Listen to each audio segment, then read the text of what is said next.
Gaurang, good morning.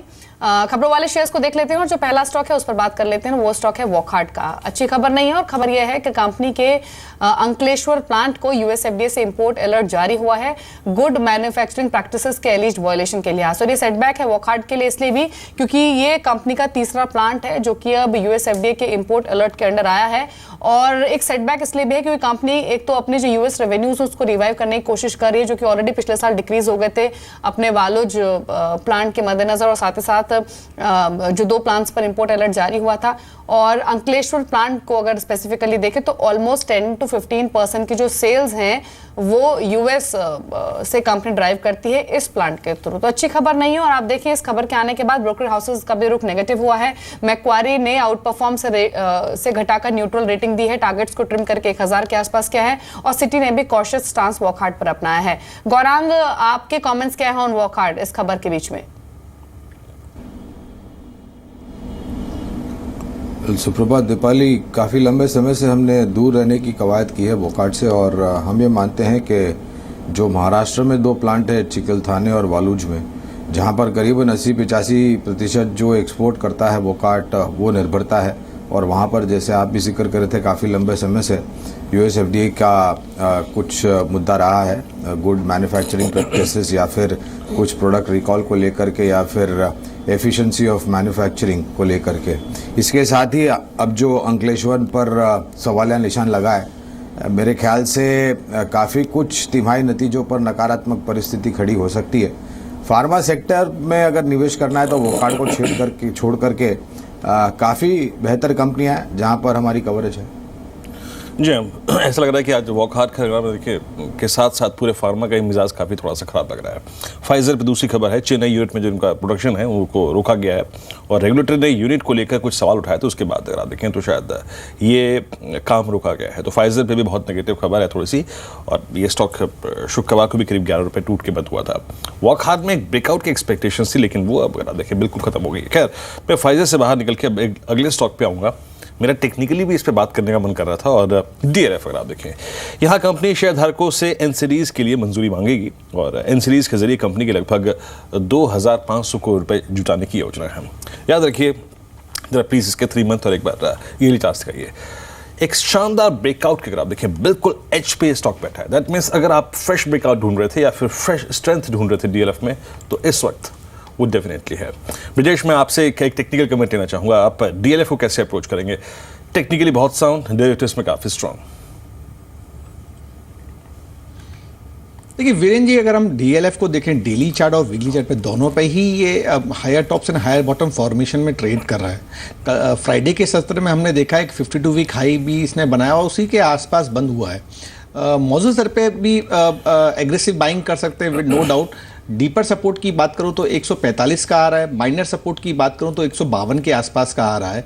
Upside मुझे लग रहा है जिस हिसाब से चार्ट में ये मोमेंटम दिखा रहा है with all the moving average उसके ऊपर ट्रेड कर रहा है, तो शॉर्ट टर्म बेसिस पे आपको 182 से 185 के भाव आपको देखने को मिलते हैं। और थोड़ा सा व्यू अगर रहा मोमेंटम के हिसाब से तो एक बार ये 200 रुपये को भी टच करने की कोशिश कर सकता है। जी, खबरों वाले शेयर्स में ही डिशमन फार्मा पर पॉजिटिव खबर है। हालांकि स्टॉक प्रीवियस सेशन में 3% गिरा था। डिशमन केयर के कंपनी में विलय को शेयर होल्डर्स का अप्रूवल मिला है। ऑलरेडी फरवरी में बोर्ड का अप्रूवल इस विलय को मिल चुका था, तो पॉजिटिव खबर है। शायद एक्शन में रहे डिशमन फार्मा आज के सेशन में। अदानी पोर्ट्स बीते 2-3 दिनों में एक खरीदारी स्टॉक में इमर्ज हुई है और आज खबर भी पॉजिटिव है कि प्रमोटर्स ने 25 लाख शेयर्स जो प्लेज थे उनको छुड़वाया है और मंगलवार को ये प्लेज शेयर्स छुड़वाए गए हैं। 2.5% बढ़ा भी था, 234 के स्तर पर यह स्टॉक बंद हुआ था। एक देखिए मेनन बेयरिंग का स्टॉक 19 अगस्त को कंपनी की बोर्ड बैठक है और बोनस शेयर को लेकर फैसला हो सकता है। तो मेनन बेयरिंग छोटी कैटेगरी का स्टॉक है, लेकिन बोनस शेयर की खबरों के बीच में शायद एक्शन दिखे। और एक बीएल को भी देख लीजिए, बोर्ड ने करीब 7% हिस्सेदारी के बायबैक को मंजूरी दी है और कुल 1305 रुपए प्रति शेयर के भाव पर यह बायबैक हो सकता है। तो ये भी एक इंटरेस्टिंग खबर है और बीएल शायद मूवमेंटम दिखाए यहां से। हरी, बीएल पर आपके कमेंट्स क्या हैं?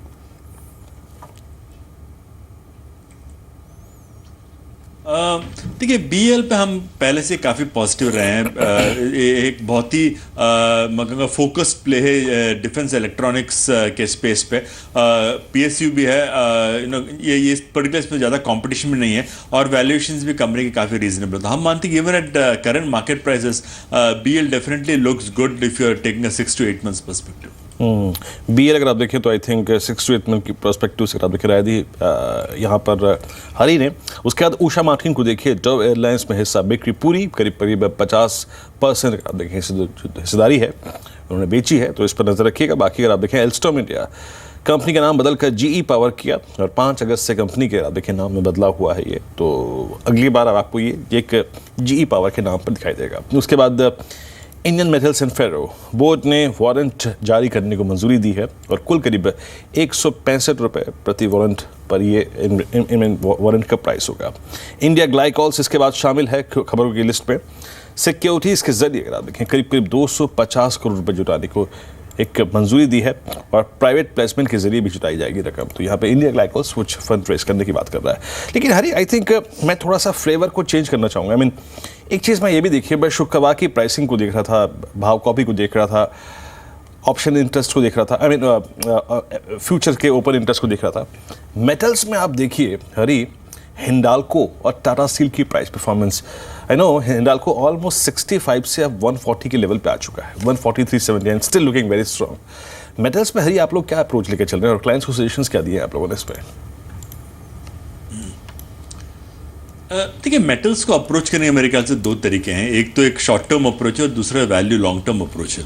जहाँ तक शॉर्ट टर्म अप्रोच का सवाल है, मैं मानता हूँ कि जो स्टील स्पेस है वहाँ पे क्योंकि गवर्नमेंट काफ़ी ने सपोर्ट कर रही है, उन्होंने मिनिमम इंपोर्ट प्राइस को फिर से एक्सटेंड किया है। उन्होंने ये भी कहा है कि खास करके 6 कंट्रीज आइडेंटिफाई किए हैं जो डंपिंग कर रहे हैं। तो आई थिंक स्टील के लिए गवर्नमेंट इसमें क्वाइट सपोर्टिव, और क्योंकि ग्लोबली भी हमने देखा कि चाइना का डिमांड इंप्रूव हो रहा है, I believe that stocks like Tata steel है, सेल है, JSW स्टील है, आई थिंक इन स्टॉक्स पे डेफिनेटली एक पॉजिटिव रुझान बन सकता है। इनफैक्ट जहाँ तक एक लॉन्ग टर्म व्यू का सवाल है, मैं मानता हूँ कि जो जी हरी please continue.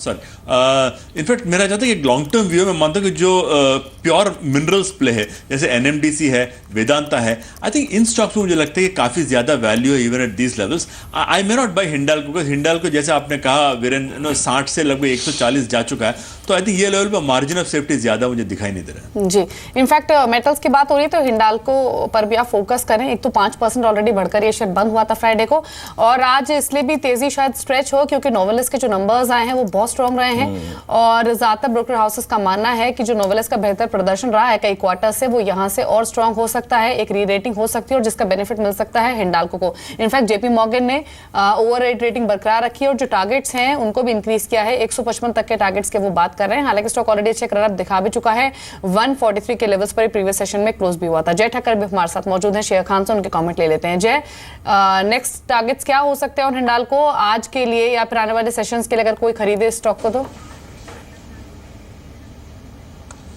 Hi, good morning Deepali. Well, Hindalco clearly एक अच्छे अप ट्रेंड में रहा है और मेरा मिनिमम टारगेट जो बनकर आ रहा है डेट कम्स टू अराउंड 154, जो चैनल का अपर एंड है। अगर 154 के ऊपर अगर दीपाली ये स्टॉक निकलता है तो क्लियरली 170-75 तक जाएगा, बट इनिशियल टारगेट 154 का ही बनता है। वहाँ पे थोड़ी प्रॉफिट बुकिंग करनी चाहिए, उसके ऊपर क्लोज कर रहे तो आई थिंक कंटिन्यू कर सकते हैं टिल 170-175।